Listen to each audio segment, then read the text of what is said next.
In this video, I'm going to show you how to check PC specs.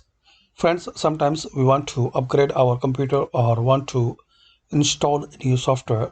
But before that, we should know what is the configuration of our system.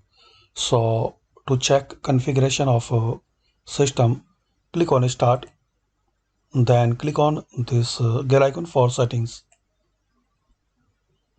In here, click on System. Scroll down and click on About. So friends, in here you will find all information about your PC and configuration. So it's a quick and easy method to know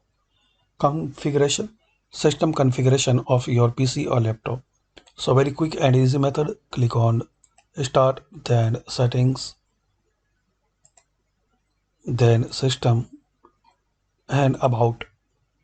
So you will find about all information about your PC like processor, installed RAM, device ID and system type like 64 or 32-bit operating system and your Windows edition.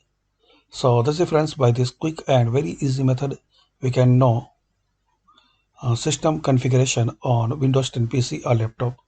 Thanks for watching.